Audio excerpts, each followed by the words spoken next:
A few moments later.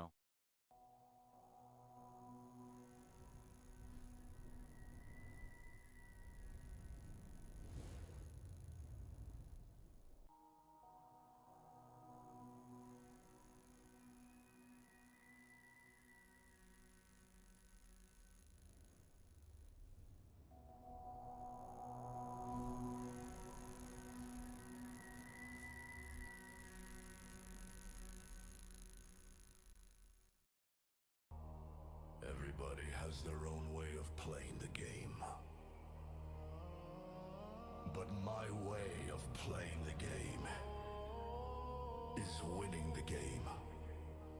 They want to go and be victims? Good. Let's make them earn it.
Center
they're still tagging it. Says everything. Yeah.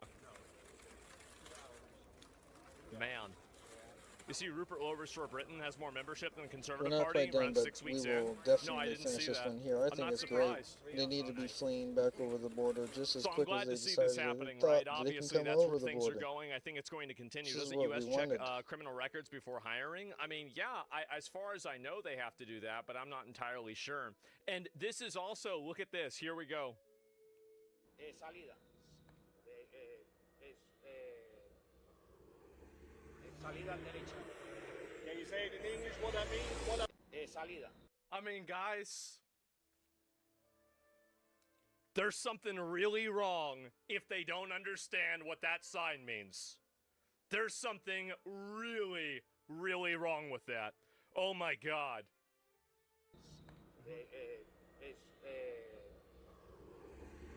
Keep right. Exit to the right. Oh, okay. What that means? What does it mean? How good is your English? Not so good, right? English. No, don't speak no English. No.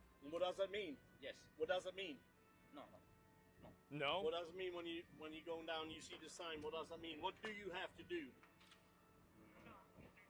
This is insane.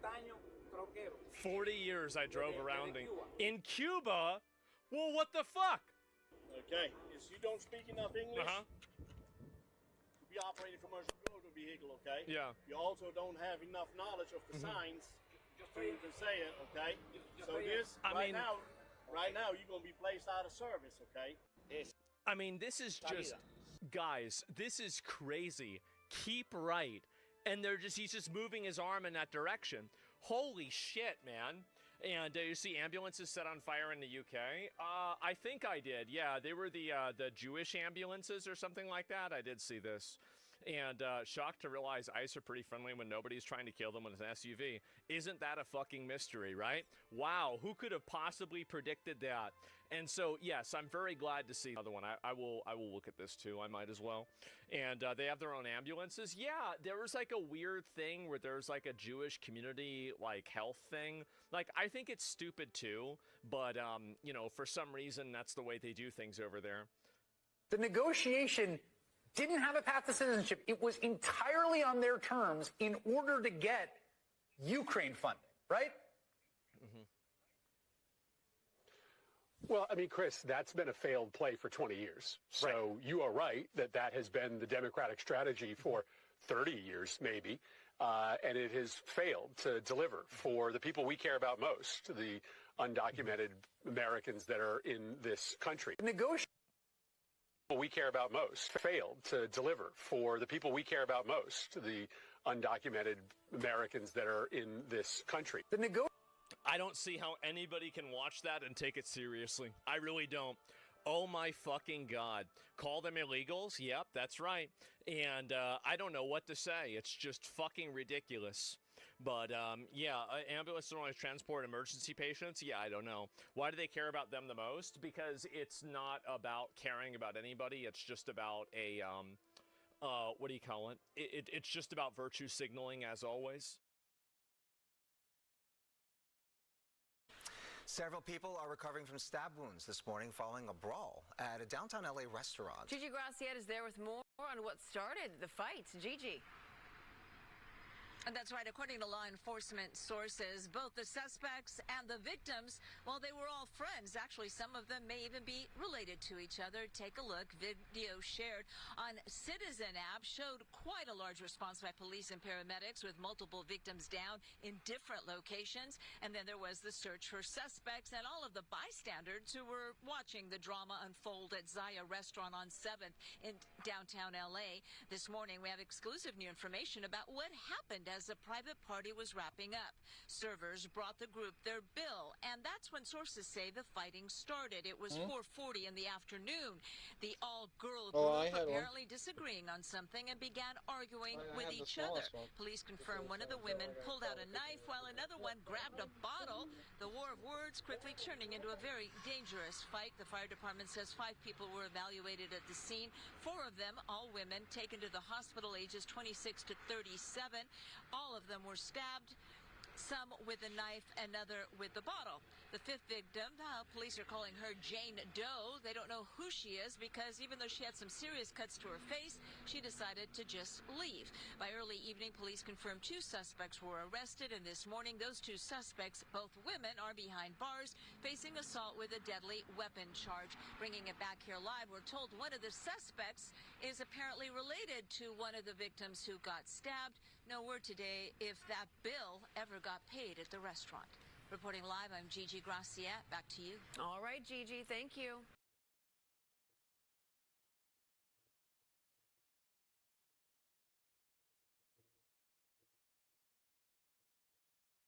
Bombshell new report is exposing elections fraud in the state of California. New videos showing some of the homeless population being bribed with cash and drugs in exchange for registering to vote and signing election petitions. The National News Desk, Jeff Harris, joins us in this group who took this video, Jeff. They shared over 24 times. Appears to show cash exchange for ballot signatures and registration forms. Tell us more. So in the nearly half-hour video, independent journalist James O'Keefe and his team are seen posing undercover on Skid Row in Los Angeles, all in an effort to expose election fraud, including what appears to be people being encouraged to use fake addresses to sign petitions and register to vote. From fake addresses to bribes, independent journalist James O'Keefe and his team recently went undercover along LA's Skid Row to expose election fraud in California. After 9, they're going to give you an additional 1 more sign. After that 1 more, you get $3. But what is that petition for? You know? What is the petition for? We getting. What is it? I do not know. O'Keefe says in the nearly half-hour video, they captured 28 times state non-governmental employees encouraged the homeless to use fake addresses in order to sign petitions and register to vote. What I put is my address. Yeah, just put you live on Pinocchio Lane. Oh, you can just fake it. Oh, good. In this video, we captured it 28 times over the course of a few days. That means it's happening tens, if not hundreds of thousands of times. On hidden cameras, petitioners admitting they're paid between $7 and $10 per signature, but it is a federal crime to provide false information on a voter registration form or offer payment. Now, because you haven't registered, I need to register you so I can get paid too. Okay, you guys, I need to get paid. The video also highlighting the LA Homeless Services Authority, who distributes federal money to Weingart Center, a homeless service in LA.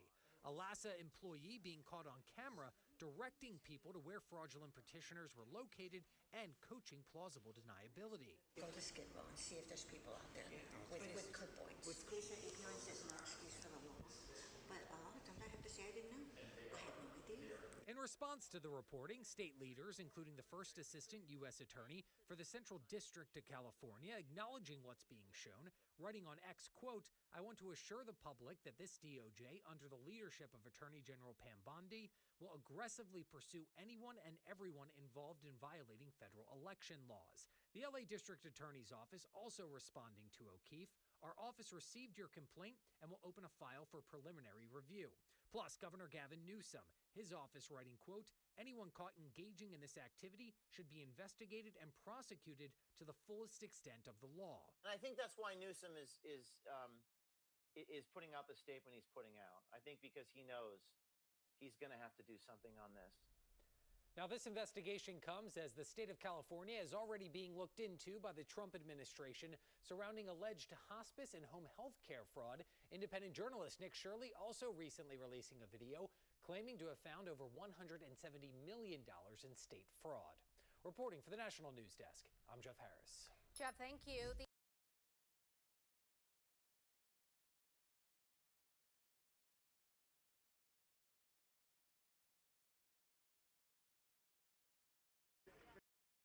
More American troops, we're learning tonight, are heading to the Middle East to join the war with Iran. More than 1,000 from the 82nd Airborne Division, 2 sources familiar with the matter, tell NBC News they will soon deploy to the Gulf. This as President Trump just tonight appeared to be already declaring victory. This war has been won. At the exact time he was speaking, we filmed this. An Iranian cluster bomb exploding over Tel Aviv. We're actually talking to the right people, and they want to make a deal so badly. For now, the war is intensifying. Israel today announced new massive strikes on what it described as Iran's main production site for explosive material. U.S. airstrikes aren't slowing down either, hitting around 500 targets a day. And Iran is still firing on Israel around the clock. Some missiles getting past air defenses. This one destroying a residential building in Tel Aviv. You can see behind me in the scene, we have a scene of a missile attack. The missile hit the asphalt, making a large crater. But back-channel diplomacy does appear to be taking shape. Pakistan today offered to mediate between the U.S. and Iran. Two sources telling NBC News in-person negotiations could happen in the coming days. But not everyone wants a quick exit. Israeli Prime Minister Netanyahu says Israel will keep attacking Iran and Lebanon until Israel's aims are achieved. And Saudi Arabia's de facto ruler, Prince Mohammed bin Salman, has told President Trump that Riyadh is concerned about leaving Iran angry and capable of continuing to strike its neighbors in the region, according to a senior Saudi official. With no easy way out of this war, Richard Engel joins us now live from Tel Aviv. Richard, we're also seeing the injury count to U.S. service members climb. We are, Tom. So far, 13 American service members have been killed in this war, and according to a U.S. official, around 290 have been injured. Most of them were able to return to duty. Tom. We thank you for watching, and remember, stay updated on breaking news and top stories on the NBC News app or watch live on our YouTube channel.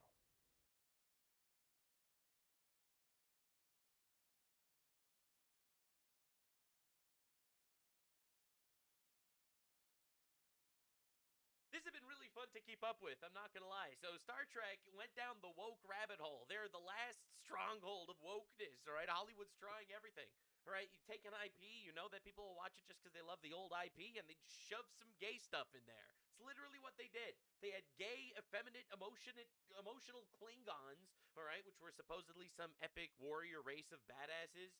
And every other character is a lesbian, aside from that one who's gay. And unfortunately for them, it's dead now. The series is over. Got canceled mid-season. Diabolical downfall. Literal evidence that we are currently the dominant culture. All right? They tried to censor us. They tried to silence us. And quite literally, people just don't want to see gay Klingons. In fact, if you ask the average guy these days, they might even have the balls to tell you they don't want to see gay anything. Now, I wouldn't say that because I'd be banned off YouTube. But, like, hypothetically, other people might be saying that if they weren't afraid of being banned off YouTube. All right, let's look into this downfall. I love it. They make me happy. That's crazy. Starfleet Academy isn't your parents' Star Trek. You see, that one was homophobic. They used to say to go where no man has gone before. Now they go where no... they, them have gone before. The Dude Bros mad at Starfleet Academy aren't actually Star Trek fans. Dude, this is unbelievable levels of coping. All written by Rachel Leishman. Holy shit, it really is every time. Diabolical. No. Alright, where we at? Star Trek Starfleet Academy premiere fails to make Nielsen's top 10. Divisive Star Trek Starfleet Academy canceled. It's so over, bro. Dude, they're trying to make woke still survive, but it never will. Alright, this shit's gross, and everyone's tired of it. Damn, bro. Star Trek Starfleet Academy to end. Oh my god, this is diabolical. They literally just started, and it's already over. Star Trek Starfleet Academy to end the season 2 at Paramount Plus. You know, some decisions in life lead to such entirely predictable consequences that you wonder why they were even made in the first place. We know why. Because Hollywood's become a subtle propaganda campaign trying to normalize degenerate bullshit for the society. It's actually really obvious if you think about it. Blue curry from that dodgy takeaway down the road that leads to diarrheal outpourings of such explosive force that they threaten the structural integrity of both your toilet bowl and your rectum. I mean, that's me with my tooth right now. Another powerful force that ruins the Like, integrity for of your real. rectum and toilet bowl. Sodomy. Wow, what an What an incredible segue. Wow. The impromptu game of football in your late 40s with zero prep time that leads to a slipped disc and the grim realization that you definitely haven't still got it. Or in this case, the decision to release a new Star Trek show about an alphabet soup of sassy 20-something women. Oh my God, look at this! Look at this! They literally turned Star Trek into a gay orgy in space, and they're surprised it didn't work out. The funny thing is, they don't realize the level of red pilling that's been happening to society. All right, society's waking up and realizing when it says in the Bible that something's an abomination against God, it actually is an abomination against God. And people believe it and feel it in their bones. All right, we've been bullied into silence forever, but the reality is, we just don't care anymore. I don't care. What are you gonna do? Call me homophobic? And okay, all right, and don't care. Moving on. And benignly agreeable pussified men as they enroll in the giant adult daycare center that passes for Starfleet Academy in the minds of modern writers. I think I swallowed my Bro, literally, they're all fat lesbian women. This is fucking insane. Already. Filled with cringe-inducing attempts at Joss Whedon-style quippy dialogue written by aging millennial losers without an ounce of talent or experience to their names. You know, all these people are gonna get replaced with AI, and I will not shed a tear. Desperate attempts to pander to an intellectually stunted Gen Z audience that has as much interest in Star Trek as I do with experimental feminist theatre, and rounded out with some of the worst set design, direction, and performances in the entire 60-year history of the... Every single frame of this is just slop. Alright, girl boss captain, sits how she likes. That's right, fuck formality, she's a girl boss. Huh? Yeah, we know. You destroyed our culture, we know. You don't care about what we care about, we know. You don't have dignity, we got it, we know. You don't have to remind us. The franchise. And the results? A one-way ticket to Cancellation Town, baby. Population, Starfleet Academy. Oh no, what happened? That's right.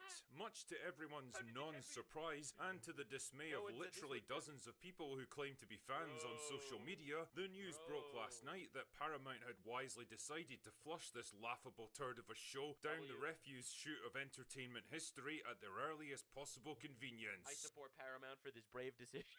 Which in this case means at the end of Season 2, which is only getting made because it was already commissioned before Season 1 even came out. You sure about that? You sure about that? Damn, man. Talk about counting your chickens before they've hatched. Look, man, Star Trek, famous IP, there's no way you're not gonna get the Star Trek boomers interested, and then you see Klingons having gay sex. And then it's like, you know what? You know what? Oh my god. These guys were counting them before the hens even started fucking. Now, remember how I said that Skydance buying over Paramount late last year was probably going to lead to some major changes once all the formalities were out of the way? David Ellison and his buddies had some breathing room to evaluate their lineup of projects, and that the first target for cancellation should absolutely be Star Trek? Well, there you go. There it is. Actually, now that I think about it, someone should probably do a wellness check on Robert Picardo. That dude looked more drunk than me even before the news broke. Oh, steady there, big man. Anyway, let us see what Paramount has to say about the matter. Quote, "We're incredibly proud of the ambition, passion, and I love the cope. I love the cope. We're incredibly proud that we made a grand scale mockery of ourselves. We'll never get hired by literally anyone ever again. We made a mockery of this franchise to the point that a famous IP can't make enough money to justify making a new season. Oh my god, the cope is diabolical." Creativity that went into bringing Star Trek Starfleet Academy to life. Are you? Why? What part of it are you most proud This is called coping. This is called coping, my friend. They're not proud. of? The 51% audience score? The fact that it barely even made a ripple on your own streaming platform? The absolute mockery that it earned from the entire internet? The $100 million of badly needed cash that you flushed down the shitter to make this thing happen? Not to mention the tens of millions you still have to pour into Season 2? There it is. Great plan. Thank you. He likes your plan, Chief. You know, it's worth pointing out that you could have made 6 Godzilla -1s for the cost of just a single season of Academy and still had enough left over to take the entire production team on a 2-week vacation to Hawaii. The series introduced audiences to a bold new group of characters. I wonder how much money infusions these people get from different government organizations and NGOs and shit. Like, you know, to push this propaganda campaign. Like, this is by no means... Like, they know that they're not going to make money on this shit. They know every time they go woke, they go broke. All right? It's a tale as old as time. All right? Like, I'm not trying to be controversial here or anything, but we all knew this was going to happen. Everyone knew this was inevitable, right? No one... Maybe people didn't realize it would be this bad, but it is this bad, and it's been this bad for, like, all of these multi-million-dollar video games and TV shows on massive franchises and IPs that are just absolute dog shit and lose millions. You know, no one's surprised. Literally no one is surprised by this. There has to be some sort of cash infusion because these people really do maliciously want to psyop the world into thinking that their weird perverted orgy of cringe, all right, of the LGBT community coming together is normal. They're really trying desperately to convince you that whatever they're putting on the screen is actually a normal thing. It's not a normal thing. We know it's not a normal thing. We actually don't want to see it because, quite frankly, it's actually disgusting. So the reality is, this shit is dying. It's obvious propaganda. All right, it's not even subtle anymore. It's so obvious because they're not even doing it to make money. They used to claim it was for diversity because, hey, if we put a gay couple in our show, then gay people will watch our show. First of all, there are not a lot of gay people, comparatively speaking. Okay, that's 1. 2, gay people can watch straight shows. All right, let's be honest. 3, this has been proven to be false. You lose money on these things. There needs to be some sort of investigation for where this cash transfusion is coming from for all of these woke bullshit organizations to push this, because it's obviously a propaganda campaign. Take a famous IP, hope to recoup the losses, and try to normalize degeneracy. That's essentially what we see on raw display, and really everyone is tired of it, dude. Welcomed familiar faces and expanded the Star Trek universe in exciting new ways. You sit on a throne of lies. Tell me, which new character was your favorite? The body-positive hologram with learning difficulties?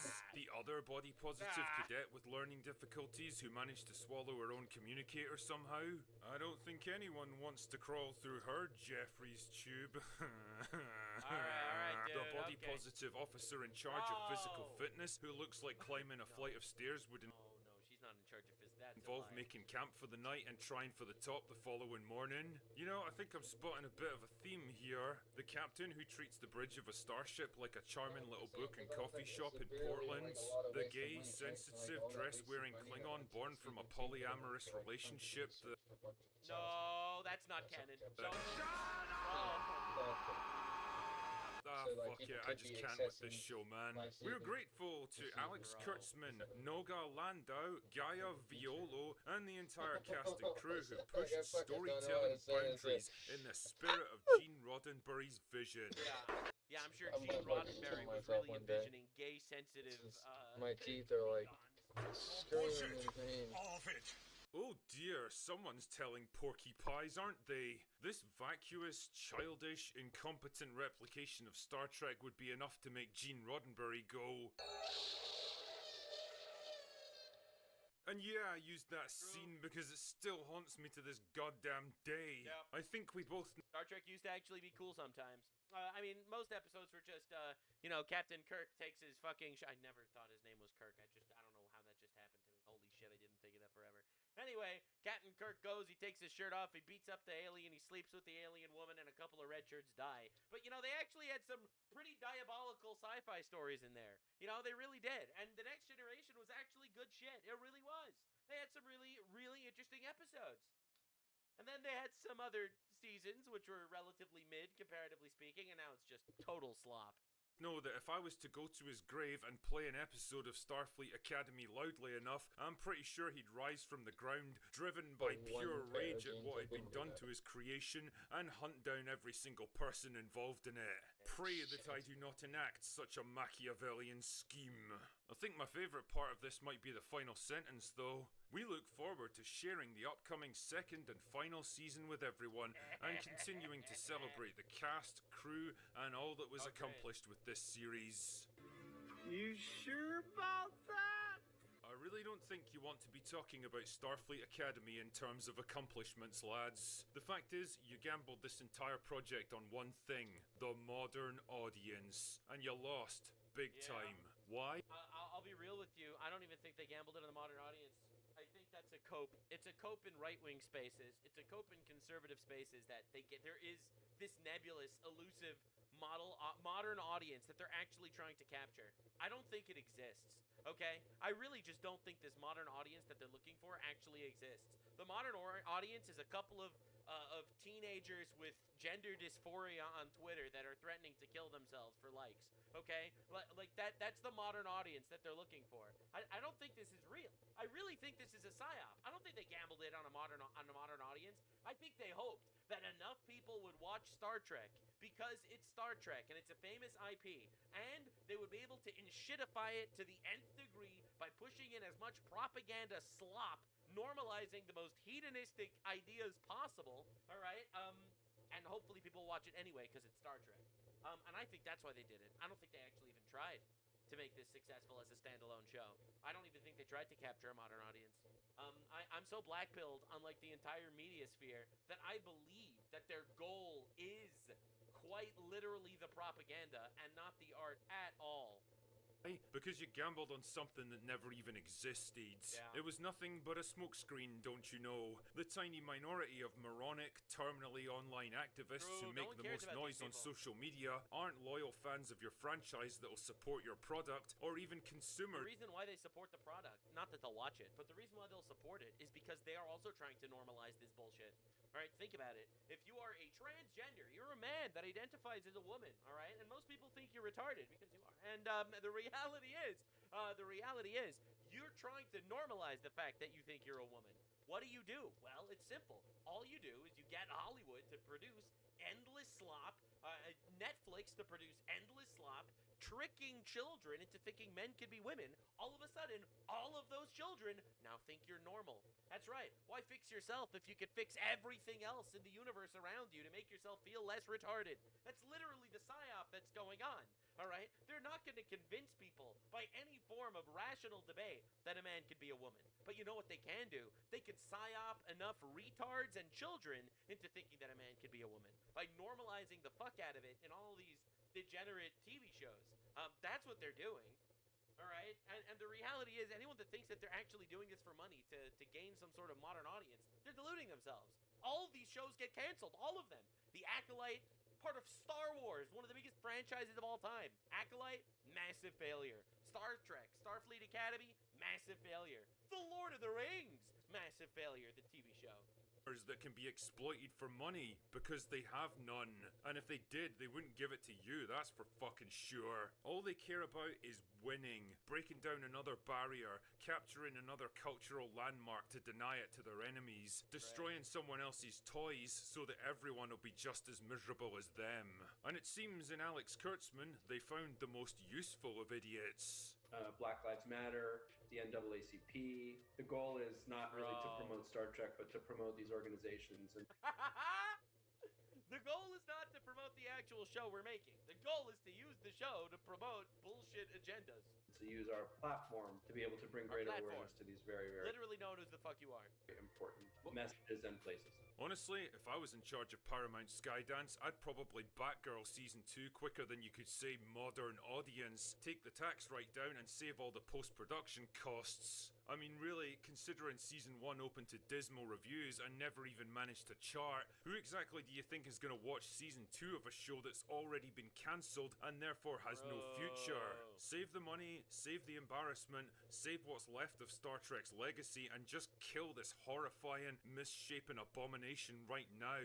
By all accounts, Alex Kurtzman's contract expires at the end of the year, and he's currently in talks with Paramount about his future at the studio. Now, if they how do they hire these people? Like, what are the qualifications of these retards that you put them in charge of? Like Paramount spent probably tens of billions of dollars on this project, if not hundreds of millions, tens of millions, if not hundreds of millions of dollars on this project. And they're going to throw it away because they're going to hire some dumb fuck retard who has an agenda to push? Like, they're going to put this guy in charge of managing these hundreds of millions of dollars? It's just absolute insanity. anything even remotely resembling common sense, the only conversation they should be having with him is, which moving company are you gonna use to clear out your office, Alex? And how can we speed things up? Starfleet Academy isn't just the death rattle of modern Star Trek, it's the final expulsion of toxic, putrid gases from the bloated, decomposing corpse before the whole thing collapses in on itself. It's not just about Star Trek, bro. Alright, if Star Wars died with the Acolyte, and if Star Trek dies with Starfleet Academy, the next generation, ultimately money matters a lot to these people. Alright, they thought they'd still be able to make money at least off of the dedicated Star Trek audience, and they couldn't. This is all dying really quickly, and the culture is being dominated. We are dominating the public culture, and people are tired of, like, this slop. Right? The reality is, and I know this is going to be controversial, I don't know anyone that watches Hollywood and doesn't sigh every time you have, like, one of these weird little LGBT propaganda moments. All right, you get the random female character that shows up randomly with her girlfriend, and it's just like, all right, here it is. Oh, you're just gonna casually mention that you're a throuple of 2 dudes and 1 girl? We know what you're doing. Everyone's tired of it. Even people that aren't hyper-conservative are tired of it. Normal, average, everyday people that aren't necessarily tied into politics or culture war, they are tired of it. You lost the normies. You lost the normies and the libertarians. You lost the people that are like, you know, I don't actually care what they do as long as it doesn't hurt anybody. You lost those guys. You lost those guys. The reality is this does hurt people. But even the people that don't believe it hurts people, you lost. Like an origami chicken. Shut up, you. There's no diplomatic way of saying this, and if there was, I wouldn't take it anyway because I'm a bit of a dick when it comes to this sort of thing, but I mean it with absolute sincerity when I say, fuck off, Starfleet Academy. You will not be missed. You won't even be remembered, bro. That's all I've got for you will not even be remembered. Missed. today. Go away now. That was great. Yeah, no, I absolutely love the woke downfalls, bro. They just make me happy. All right, thinking of some diabolical retard trying to bring Slaneshi and politics into reality by psyoping a bunch of retards in public, and then just watching them lose billions and have to literally sit down in shame and fucking die.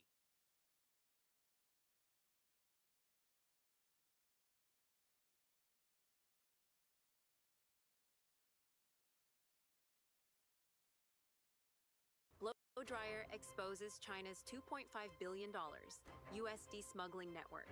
CCP's tech superpower myth collapses.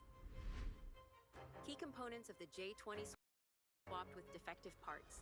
Xi Jinping furious. Hundreds of military scientists arrested. Xi Jinping panics, arrests 5 million officials. China's prisons overwhelmed. Xi Jinping's little booklet is more than just idiotic. It's a literal symbol of life and death. U.S. military closely monitors CCP, dozens of facilities, and numerous bases. Welcome to today's episode of Decoding China. Everything you need to understand the latest developments is right here. Blow dryer exposes China's $2.5 billion USD smuggling network. CCP's tech superpower myth collapses. The incident began with a boastful social media video posted by the founder of the Beijing-based startup incubator, Qinlu Nest, who proudly unboxed 200 NVIDIA H200 GPUs, the most expensive mass-produced graphics cards currently on the market. Many comments immediately warned that this was illegal and in violation of U.S. export laws. In fact, that very video provided a critical lead to the FBI. As the camera swept across the shipment, the supermicrocomputer logo appeared clearly, allowing U.S. agents to trace the supply chain.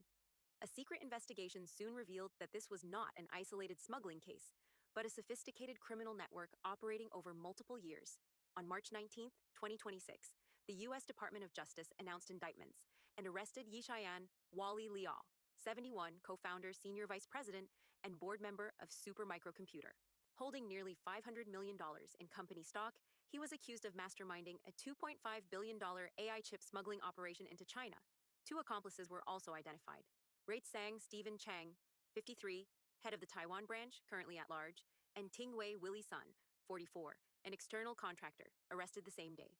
The smuggling scheme was designed in 3 sophisticated stages. First, a shell company in Southeast Asia was used as an intermediary, posing as the end user to purchase AI servers from Supermicro, which were equipped with NVIDIA H100 and H200 GPS. The servers were assembled in the United States, shipped to Taiwan, and then transferred to Southeast Asia.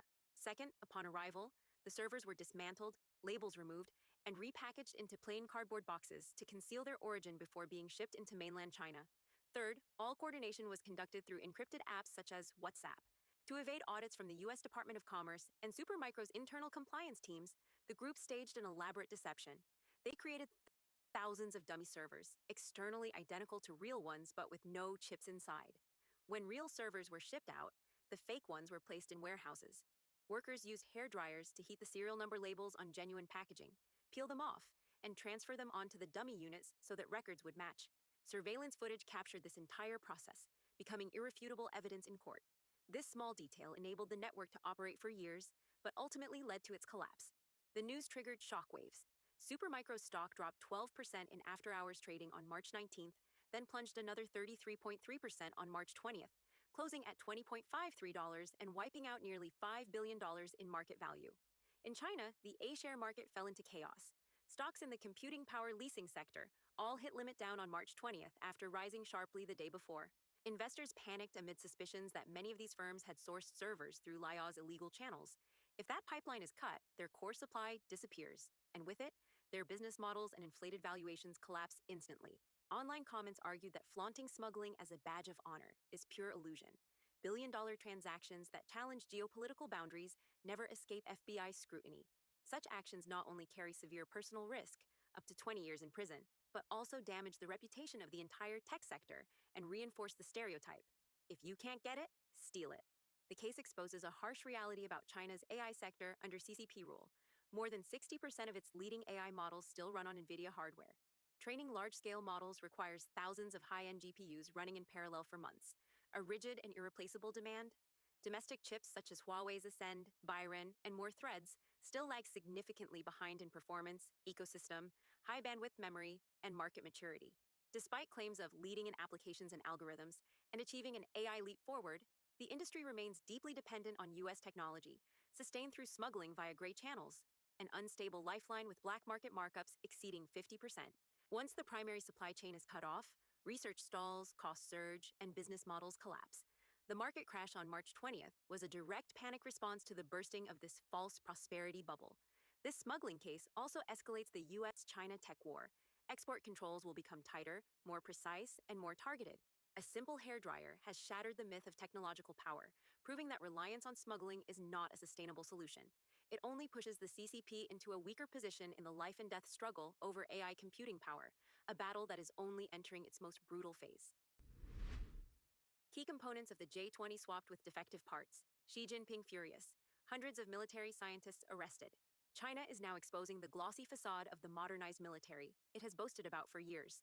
Its weapons, especially its pride, the J-20, turn out to be nothing more than display pieces. Visually impressive, backed by flashy data, and grand on parade. But the moment they face real combat, they reveal their true nature, like an obedient son-in-law. Small, restrained, hesitant, and above all, useless. In 2025, when purges spread across the Navy, the Rocket Force, and the Equipment Department, many assumed it was just routine internal cleanup. But when the Equipment Department was dissected, the truth surfaced. The J-20, touted as a fifth-generation stealth superfighter, had its components swapped like goods in a street market. Parts that passed inspection were replaced with defective, substandard ones. The method was sophisticated. High-quality components from 3 approved aircraft were temporarily installed into others to pass inspections, then quietly swapped back with inferior parts. The result? On paper, the entire J-20 fleet met standards, but in real combat, they could drop out of the sky like ripe fruit. Any pilot flying one would likely be praying every second. Radar systems were even worse. To save a few dollars, military-grade components were replaced with cheap commercial parts. The price difference was enormous, but the capability gap was even greater. Civilian components shut down instantly under electronic interference. The U.S. only needed to deploy a few EA-18 Growlers in Venezuela, and the JY-27A radar, advertised as capable of detecting stealth aircraft at 300 kilometers, immediately became a lifeless chunk of metal. The same happened in Iran. HQ and DF missile systems, purchased for billions, sat completely idle under U.S. pressure, unable to fire a single shot. Billions of dollars burned just to buy display toys. As for the J-20, the problems were evident long ago. As early as 2018, India's Su-30 MKI radar could easily detect it during exercises in Tibet. Its stealth capability, practically non-existent. Its engines lacked power, requiring constant redevelopment.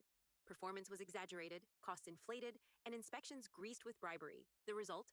A so-called carrier killer that dares only to parade in public squares, but shrinks like a turtle pulling its head in when facing the US.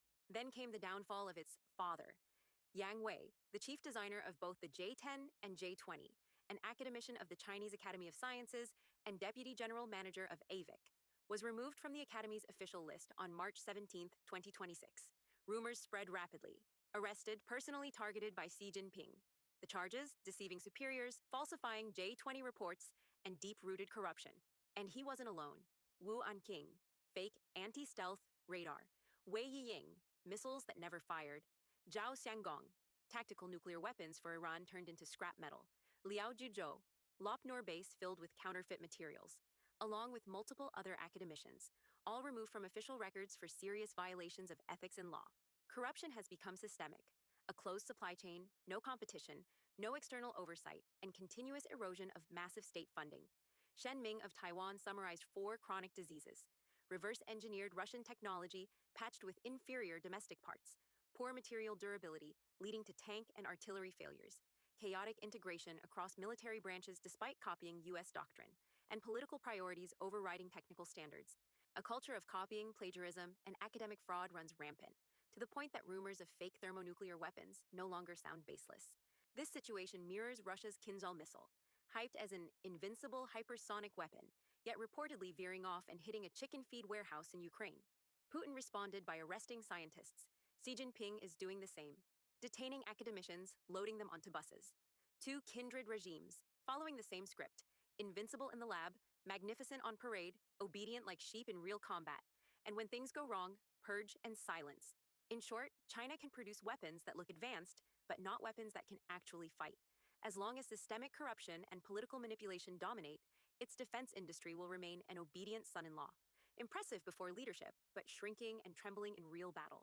Beijing now appears to be in panic, arrests, leaks, defections piling up, and the world only needs to sit back and watch as the military modernization narrative is gradually exposed for what it is: a pile of scrap metal painted in gold. Xi Jinping panics, arrests 5 million officials, China's prisons overwhelmed. China's prison system is facing severe overcrowding. And the cause is not a surge in ordinary criminal activity, but an intensifying wave of arrests targeting corrupt officials under Xi Jinping. Insider sources from multiple regions reveal that since early 2026, prisons in Shandong, Henan, and other provinces have been continuously receiving high-profile inmates, retired bureau-level officials, executives of state-owned enterprises, and even generals who were once close allies of Xi himself. In 2025 alone, China's Supreme People's Procuratorate handled 30,500 corruption cases and prosecuted 29,000, marking increases of 10.8% and 20.5% respectively from the previous year. Courts processed 30,000 cases involving 40,000 individuals, a year-on-year increase of 22.4%. While the official figures appear substantial, a former vice minister of the Central Organization Department who managed to flee the country stated that, in reality, the number of people purged, investigated, or sidelined over the past decade could approach or even exceed 10 million. Among them, grassroots officials account for about 50%, with roughly 100,000 at the bureau level, 10,000 at the provincial and ministerial levels, including retirees, and over 50,000 military officers, including more than 200 generals. The latest purge wave erupted after the downfall of Central Military Commission Vice Chairman Zhang Yuxia, once regarded as Xi Jinping's closest ally, and CMC member Li Shangfu in January 2026. Zhang's arrest shocked the political establishment, as he was not only accused of corruption, but also opposed Xi's military policy, particularly the plan to attack Taiwan by 2027. Zhang argued that Taiwan's defense system is highly advanced, with potential intervention from Japan and the Five Eyes Alliance, and warned that China's logistics could not sustain a prolonged war amid economic downturn and diplomatic isolation. This realist stance was seen by Xi as undermining military morale. Since coming to power, Xi has purged nearly 60 to 70 generals he personally promoted, including trusted figures such as He Weidong, Xu Qiliang, Xu Kaiho, and Guo Boxiong, many accused of taking massive bribes ranging from hundreds of millions to trillions of yuan.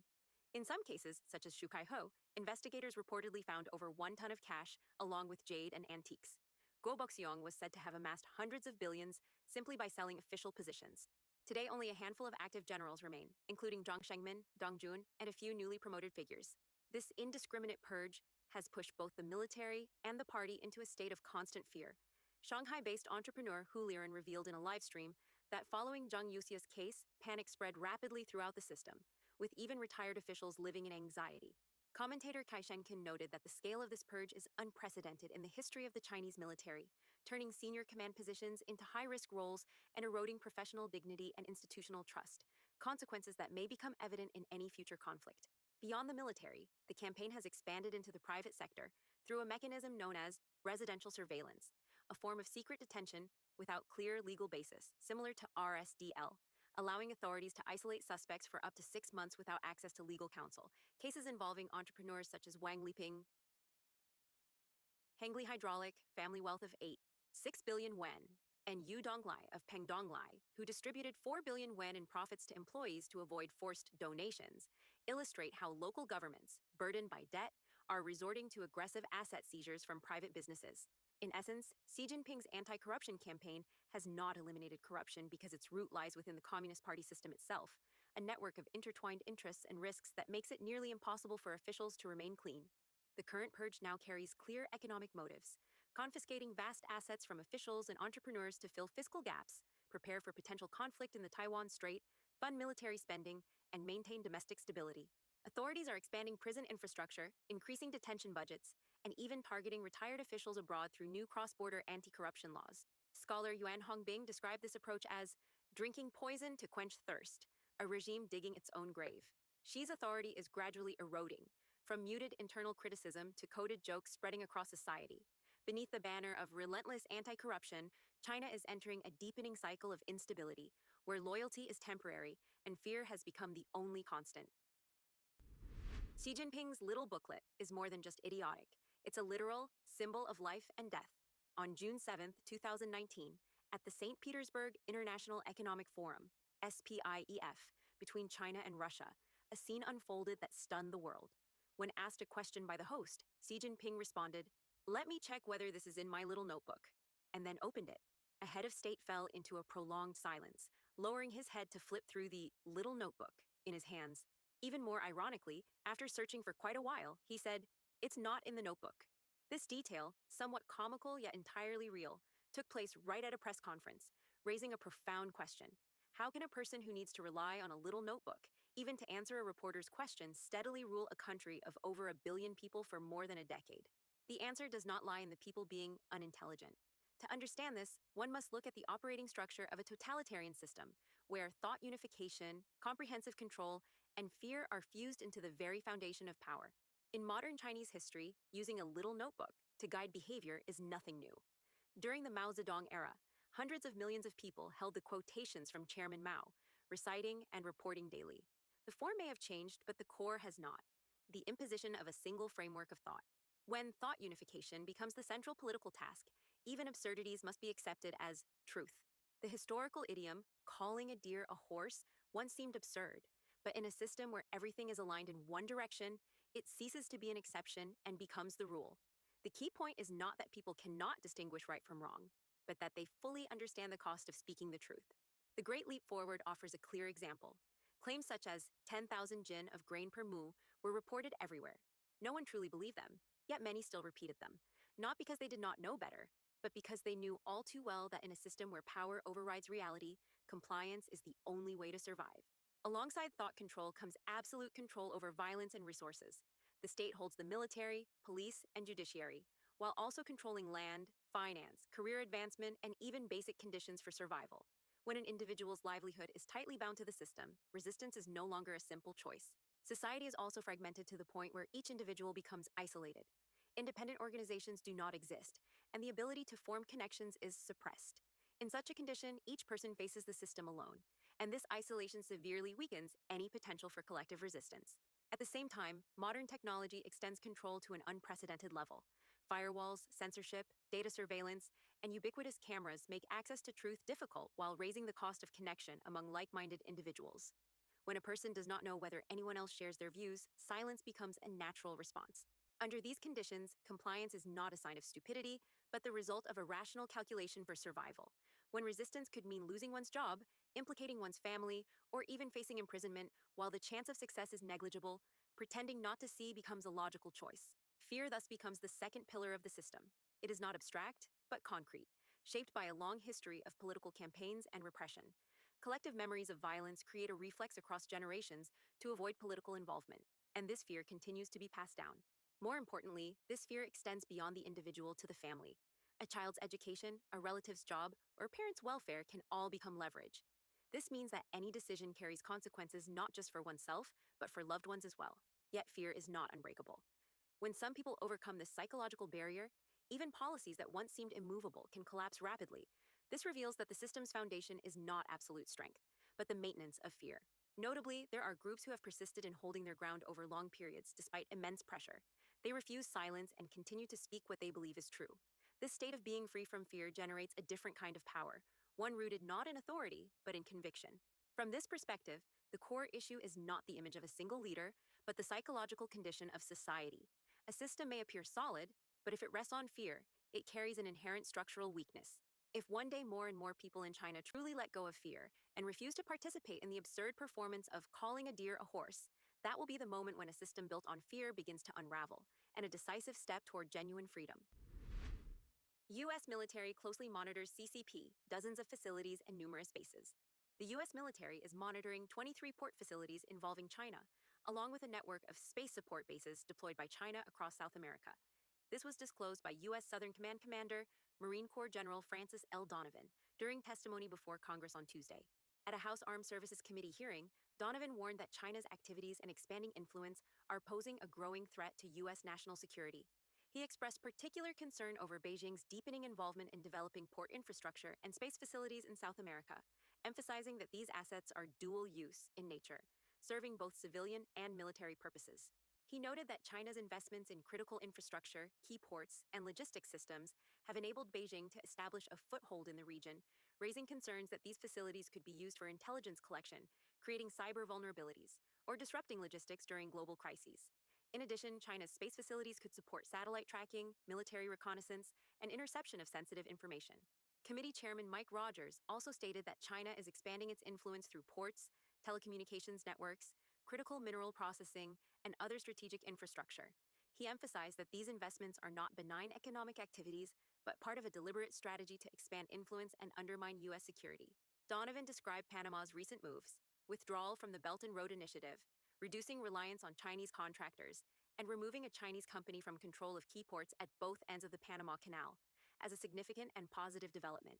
He said the transition of these ports to U.S.-based operators not only ensures uninterrupted commercial activity, but also carries clear strategic significance. However, he cautioned that Beijing continues to leverage all instruments of state power to shape a favorable strategic environment, including economic engagement, strategic investments in critical minerals, and expanded military ties. Ensuring unrestricted U.S. access to the Panama Canal remains a top priority. In the north, U.S. Northern Command Commander, Air Force General Gregory M. Guillot, warned that threats from China to the U.S. homeland are increasing at an alarming pace. He stated that China has rapidly expanded its nuclear arsenal to over 600 warheads, most deployed on systems capable of striking targets within the United States.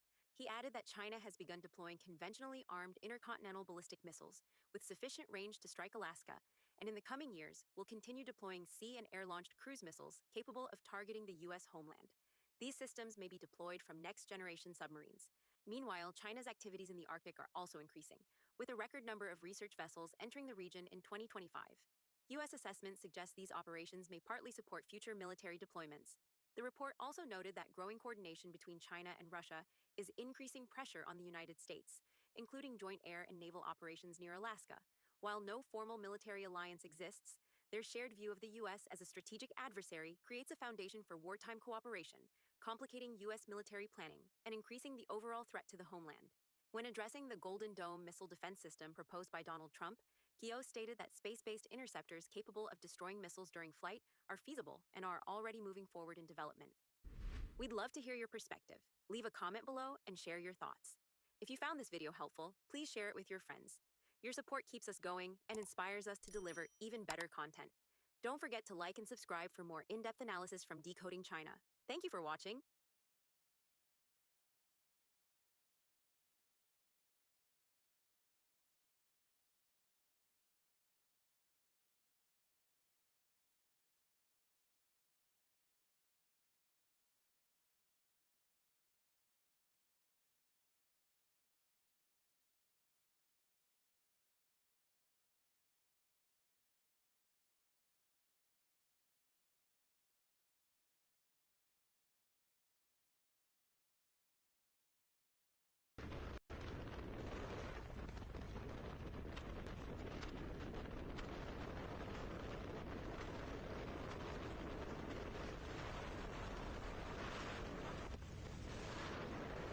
Vladimir Putin's master plan just backfired violently, and Ukraine is making him pay for it in the Middle East. Desperate to stop the United States from helping Kyiv, Russia tried to blackmail Washington by secretly handing Iran the exact satellite coordinates of US military bases. But Putin forgot one massive detail. Ukraine has spent the last 4 years perfecting the ultimate weapon to destroy Russian-backed drones. In a stunning plot twist, President Zelensky has deployed hundreds of his top drone hunting experts straight into the Gulf, bringing a revolutionary Sky Fortress defense system that is currently vaporizing Iranian drones out of the sky for pennies on the dollar. Ukraine is literally saving the Middle East from Russian terrorism, and our story starts with the exact intelligence leak that proved Putin's guilt. Zelensky just revealed that Ukraine has evidence of Russia providing intelligence to Iran, including locations of US military assets.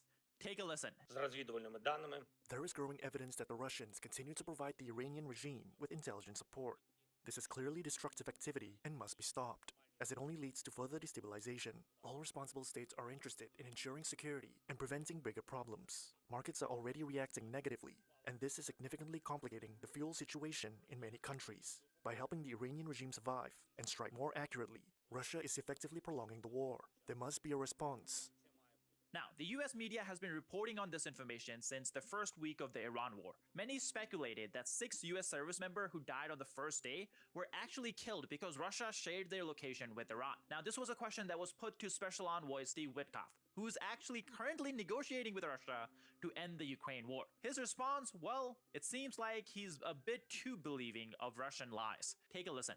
Do we think that the Russians have shared intelligence about the location of U.S. military assets? And if they have, why would we be giving waivers on Russian oil sanctions? Well, I'm not an intel officer, so I can't tell you. I can tell you that yesterday on the call with the president, the Russians said that they have not been sharing. That's what they said. So, you know, we can take them at their word, but they did say that. And yesterday morning, independently, Jared and I had a call with Ushakov, who reiterated the same. So, you know, that's a better question for the intel people, but let's hope that they're not sharing. But no. Now, I'm glad Witkoff is so trusting of Putin. It's not like Putin has ever lied before, you know, multiple times, straight to Witkoff's face. Nonetheless, Politico is now reporting that Moscow is proposing a quid pro quo with the United States. The Kremlin wants to stop sharing intelligence with Iran, including precise coordinates, if Washington stops supplying Ukraine with intel about Russia. Luckily, the US has rejected this proposal. Now, despite what you may have heard, even though the US is not providing free weapons to Ukraine anymore, US intelligence still plays a huge role in Ukrainian defense. It helps Ukrainian drones and missiles avoid Russian air defenses when targeting refineries and Russian bases deep inside Russia. From Ukraine's point of view, US intel is invaluable, and from Russia's point of view, it is a massive problem. Here's exactly how powerful this intel is. Russia wanted US to stop providing it. Very soon after, news came out that Ukraine hit Russia's biggest oil port near St. Petersburg. This was a port that Russia believed was out of Ukraine's reach. And now Russia is urging Iran to end hostilities and move towards a diplomatic solution. Ukraine is putting pressure on Putin by attacking deep inside Russia, and now they are doing the same thing in the Middle East. Before we jump into that, just a quick reminder to put pressure on that like and subscribe button down in the comments, just like how Ukraine is putting pressure on little Vladimir Putin. Now let's talk about Ukrainian moves in the Middle East. The US and Gulf states are holding talks with Ukraine over drone detection and protection. The United States has actually given Ukraine a list of requests for their technology. And for Gulf countries, Ukraine has actually sent experts to these countries to figure out what kind of system works best for each of them. Hundreds of Ukrainian experts are in the Middle East right now trying to figure it out. Now, this is where some people may be confused. Why is Ukraine sending experts and not just interceptors? You see, that's because Ukraine isn't just building interceptors. They have built an entire system called Sky Fortress. And this is a system that's really, really valuable. Now, before I explain how this works, let me clear up a misconception about how the US is currently fighting these Iranian drones. You have probably heard people say that US is using $4 million Patriot missiles to shoot down a $50,000 Shahed drone. That's just not true in any sense. And this debunk is actually coming from Admiral Brad Cooper, the commander of Central Command himself, not just some Twitter guy. He admitted that yes, a few years ago when drones were just becoming mass used in warfare, the US was using expensive interceptors worth millions of dollars to shoot down drones. But nowadays, that's not the case. US now has weapons that cost as little as $10,000 to take down Iranian drones that cost anywhere from $30,000 to $100,000. The US has figured out how to take down these drones effectively. Now the question is to scaling it so none of the Iranian drones actually get through. That is a problem of coverage. You see, countries like Saudi Arabia are huge. You can't protect every single corner, and sometimes when a drone gets through, as a last resort, Patriot missiles are used, but only when the math makes sense. You see, if a 50,000 Iranian drone is heading towards a refinery worth billions of dollars, you don't mind using an expensive missile to protect it as a last resort, and that's exactly what US is doing. Patriot missiles are not the first line of defense against these cheap drones. They are the last resort if everything fails. But guess what? The US has cheaper capabilities, but Ukraine's are even cheaper than that. And this is where Ukraine comes in. Ukraine hasn't just been fighting Shahed drones. They've been fighting them at a scale that no country has ever fought. Every single night, Russia sends anywhere from hundreds of drones to sometimes thousands of drones at once. And Ukraine has built a system called Sky Fortress. Now, over the years, this system has changed a lot to become more effective. But it all started with cell phones, literally. They tied phones to poles and put them high in the sky. Then the microphone on the cell phones would listen for drone sounds. And this is done all across the country, especially on the eastern half bordering Russia. In fact, according to a recent report from the Ukrainian Armed Forces, there are more than 15,000 acoustic sensors spread across Ukrainian territory. When one of them hears a drone, it sends data straight to the headquarters. And then the people in the headquarters triangulate the location, figure out where it's going, and transmit that information to the people on the ground. Then the people on the ground have different tools to take down these drones. This is where Ukraine's multi-layer air defense actually comes in. Some people are using interceptors developed by a company called Wild Hornet. These interceptors are called Bullet, and we'll talk about it in just a second. But other people are using just anti-drone machine guns. Some other people are using guns in helicopters, literally getting above the drone and shooting it down. And I'm sure there are a bunch of other methods that Ukraine is using that I'm missing here. But the message is that they have a whole system. And at its cheapest, this system is only as little as $30,000 to deploy. Now, I know $30,000 is a lot of money, but in military terms, that's literally pennies. This is exactly why the system was already getting a lot of attention even before the Iran war started. Just last year in 2025, Germany was looking at it, they're trying to figure out how they can implement it, and Romania was actually already testing it in their bases. But now that the Iran war is going in full force, this system is in very, very high demand. And best of all, Ukrainian companies have built this new interceptor called Bullets. And here's the crazy part. These bullets literally cost as little as $1,000. Take a look at how they work. If you want to stay safe from drones in the Gulf, something like this might help. It's called a Bullet, and it's well named, one of Ukraine's newest and fastest interceptors designed to destroy Russian attack drones. They're cheap and deadly, and the pilots know they could be just as effective against similar Iranian Shahed drones, causing havoc across the Middle East. Honestly, we have enough work here. But we understand that this war is spreading across the world, and that Iran is an ally of Russia. So I think we could find the resources to send our instructors to train people who are fighting the same enemy.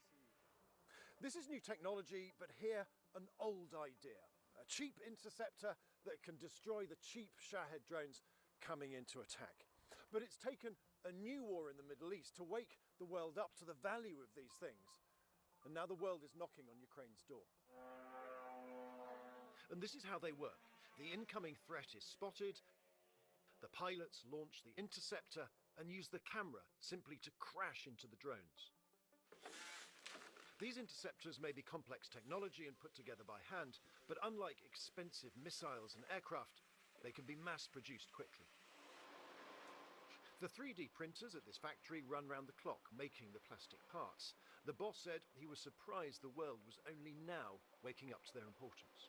Now, there is a caveat here. The Ukrainian government has said that they haven't approved any of these interceptors to be exported out because, as you guys may have heard, Ukraine is under an invasion from Vladimir Putin. But just recently, the company who makes these interceptors said that they have the capability to produce more than enough interceptors than the Ukrainian government is buying. That's basically an indirect way of saying that, hey, we are actually ready to export these interceptors. We just need your permission. Now, that permission could come any day. Hundreds of Ukrainian experts are already in the Middle East trying to figure out how to deploy this whole system for Gulf countries. Now, Ukraine will likely want something in return for exporting sharing this technology, and fairly so. Ukraine has been getting aid, but let me just put that aid into perspective, specifically when talking about Patriot missiles. Here's a statistic that Ukraine recently shared. Now, this is talking about just advanced Patriot missiles. Those are the interceptors that can help stop ballistic missiles that Russia is using and the ballistic missiles that Iran is using. Now, important to remember, Ukraine has been fighting against ballistic missiles from Russia for 4 years, but they have only gotten roughly 600 Patriot missiles.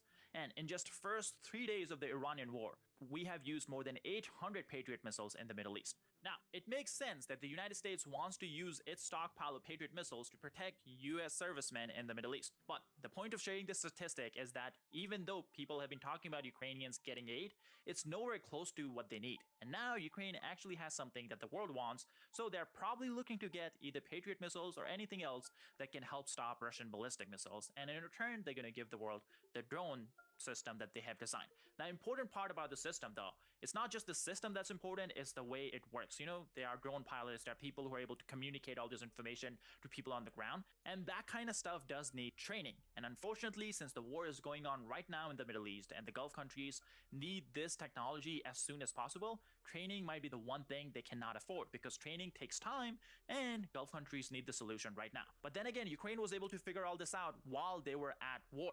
So maybe that experience helps train drone pilots and other people who are needed in the system in the Gulf countries very quickly. Only time will tell. But nonetheless, Ukraine is doing its job when it comes to protecting the world against Russian and Iranian terrorism.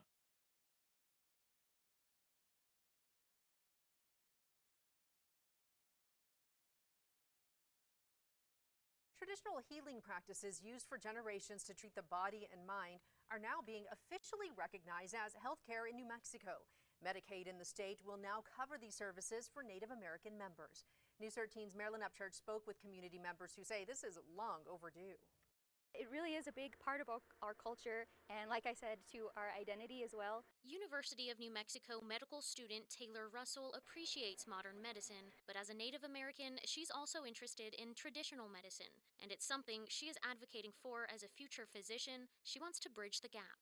Some of my grandparents were herbalists, and they would use herbal medicine, prepare it, and then help people that had some symptoms. Just last week, the state's healthcare authority announced Medicaid will now cover traditional healing practices for Native American members in participating tribes, nations, or pueblos. Traditional medicine practices have been used for generations. Healing can include herbs, prayers, and ceremonies. So it connects us to the world of spirituality, and it ensures that our culture is continuously maintained. New Mexico is one of 4 states to get the federal approval. So far, the Navajo Nation is the first participant in the 5-year program. Native American Medicaid members can see providers at participating tribal facilities and get a referral to a traditional healer. The associate director of the Center for Native American Health at UNM Health Sciences says he's ready to see traditional medicine acknowledged by Medicaid as legitimate health care. This policy really aligns with the health system of how Native communities understand health and healing, which is health is just not in the physical form. We have what we call relational care, self-care. Marilyn Upchurch, KRQE, News 13. For more information on who is eligible for the services and how the program works, head to our website, krqe.com. What is going to be happening with my tooth? He didn't get back to you. Well, I mean, I got the papers. I don't consider myself a particularly smart guy. I went to community college in a cornfield, but I can do pattern recognition. And I can see all of these headlines about meteors streaking across the sky throughout the nation and throughout the world and say, maybe something's up here. President Trump's got to do the UFO disclosures. The federal government is buying aliens.gov. There's obviously been Barack Obama saying aliens are real. And now, everywhere across the country, there are crazy videos of meteorites. Some of this stuff is just wild. California, Oregon, Pennsylvania, Michigan. Footage is crazy. Check out all these meteors. I mean, I've never seen footage like this before. It's been wild. It's been something that's clearly ramping up, and it's not just here, in the UK, in Brazil. It's a lot going on. Or maybe, well, we should start paying attention. Maybe this is predictive programming. I don't know. But I do know this, that, when we see patterns like this, it's worth paying attention. This footage has just been rocking my world. And I just feel like there's maybe something else that the government is preparing for. It's normally how these things work. What do you think?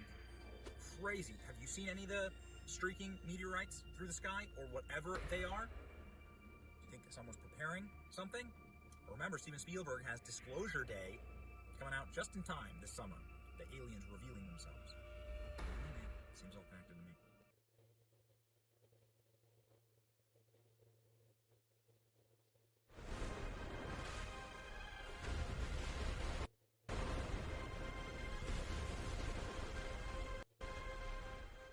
I will never claim to be smarter than you. I am you. I was raised in the middle of nowhere, a place called Shoeyville, Iowa. I went to community college in the middle of a hog farm next to a cornfield. Then I went to a state school, the University of Iowa. After community college, I didn't go to the Ivy Leagues. That's about it. I consider myself a room temperature IQ. I just work hard and, well, pattern recognition. Anybody can do it. And we happen to do it because we're just obsessed with news and we're constantly monitoring the situation, I think, quite well.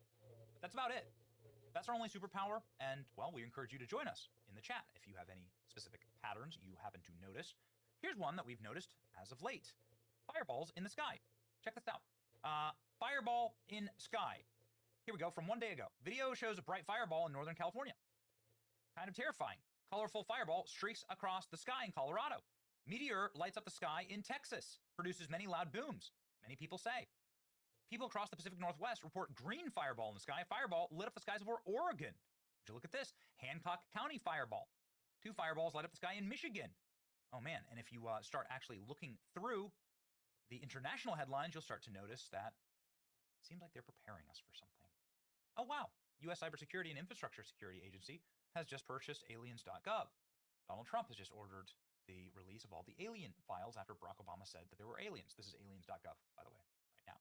It is not online yet, but they bought it right in time for, of course, the top UFO scientists in the U.S. military and in the country to all go missing at the same time. This is a real story. It's really happening. 5 missing scientists send chills across America. 3 are dead. What is the troubling link? They all studied UFOs. They were all physicists working inside of classified bases. All of them had great pedigrees when it comes to the UFO programs, or whatever they're called, inside of the black box of our intel agencies and military. Conspiracy theorists realizing they're about to be right again. Do you think that you're about to be right again? I mean, a member of Congress was on my show this morning saying that he's really concerned about what's going on with the missing UFO scientists. It seems like somebody's trying to get ahead of the big announcement. What's the big announcement? Well, NASA just said they're about to build a moon base. NASA has projected a plan for a $20 billion moon base. Transformative initiatives. Learn more about our moon base and our Mars base. Oh, great. Okay. Just in time for all the fireballs to appear. Okay, so let's go ahead and read what's going on here with these fireballs. And more importantly, let's go look at some of them, right? The largest fireball spotted this year appeared in the sky across California last night. What does it look like? Goodness gracious. This is somebody's ring camera. This is a wild video. You'd tend to think, wow, then maybe this is AI, but it's not. This video was shared multiple times, multiple credible news sites. This is a legitimate security video. Here's a meteorite flying over Ohio. Observe here. That meteorite is getting very close to the ground, striking the ground. A lot of fireball meteorite sightings lately. I've never seen anything like this. I compiled videos, every single event I could find, and put them all in one. I counted 8 separate sightings. Okay, let's go ahead and look. Ohio and Pennsylvania. Look at this, right in the middle of the day. That is something entering our atmosphere. Ohio again, but a different view inside of a truck dash cam. There you go. See that? Right across the sky. Here's Missouri. East Bernard, Texas. More fireballs, right? You can see the umpire unbothered. Here, as a fireball shoots across the sky. Dash camera. Oof, right there. California. Again. And here is in Portland and Seattle. Whoa. I mean, goodness gracious. Look at the size of it. Look at that. Okay. NASA just confirmed a green fireball was spotted hundreds of witnesses in western U.S. on Sunday night. NASA stressed that this fireball isn't related to the other 8 that we have seen this week. Oh, great. Okay. So here's our massive green fireball. One of the 8 that we have seen this week. There it is. Okay, another meteor spotted in Ohio. Something very strange is happening. Okay, see it. A third meteor spotted this week. It streaks across the sky in California. This is the 4th one observed this month.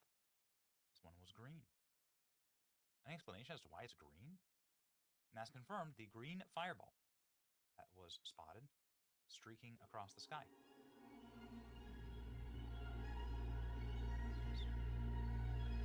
Okay. Well, what is it exactly? Green comet meteorite, number 11 in just the same week. People are starting to notice. It's really going to be biblical. Meanwhile, last night over Michigan. There you can see, right up there. Another green meteorite over Michigan. Sorry if I'm just a noticer that it's not illegal to notice, and the noticing will continue. Green fireball spotted over the skies of Portland and Seattle. Here's a different angle from home footage. Goodness, look at that. Meteorite streaks across the sky of North Philadelphia. It's easier to count the cities that don't have giant green meteorites flying across them. What is going on? Well, some people are posting stuff like this. In the world of AI, I never quite believe this stuff, right? It's like if this was actually happening, legitimate, it seems like it would be way all over the news. Right? People saying strange lights in the sky above Wales.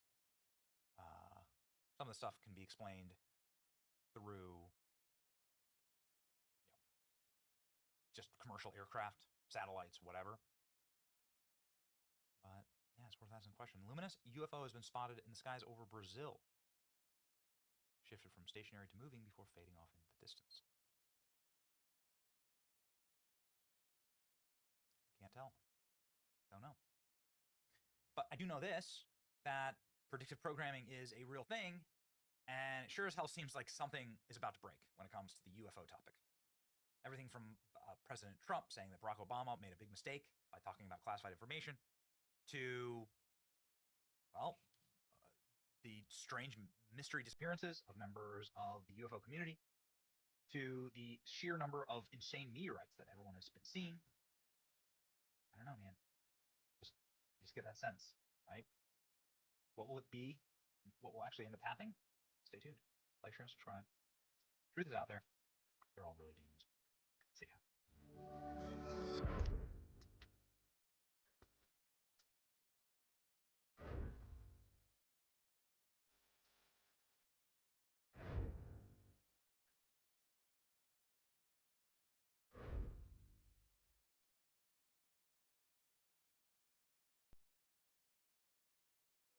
What? Quadruple amputee arrested for fatally shooting a man. Dayton Weber, a cornhole player who has no arms or legs, allegedly shot a man in his car and drove off with a what?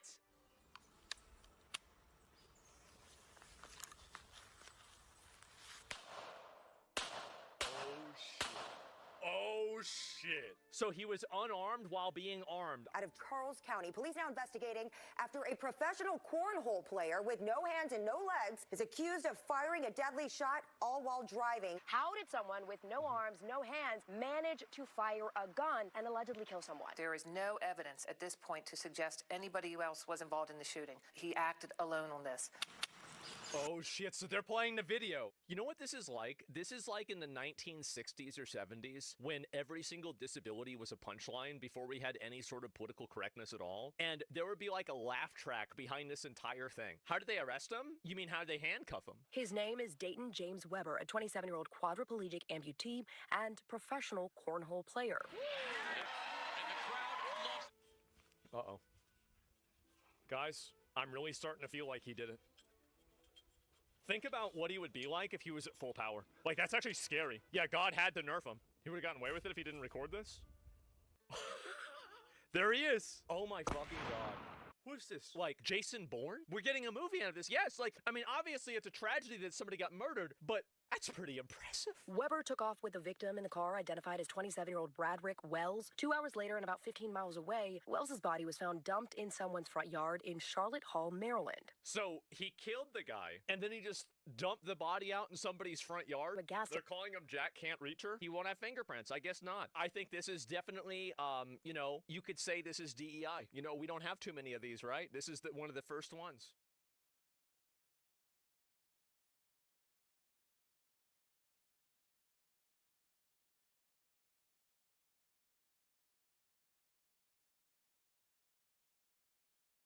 Hello wonderful person, this is Anton, and well, introducing channel memberships. It's about time that I actually added this feature, mostly because I've really wanted to start streaming regularly. And to do this, I need to hire someone to help me with stream control, stream editing, and a lot of other features that I personally just cannot do myself anymore, because it's hard to do everything alone. But what exactly is the channel membership going to give you, and why should you be doing it?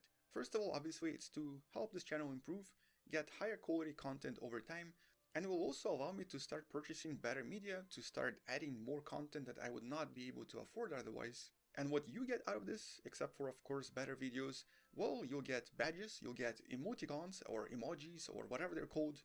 That's I guess where I show my age. I guess I'm too old for this kind of stuff.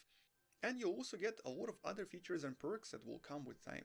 With some of the levels, you also get to have your name added to the description of the video. And in the near future, we'll also have a chat room with basically all of the possible questions you can ask.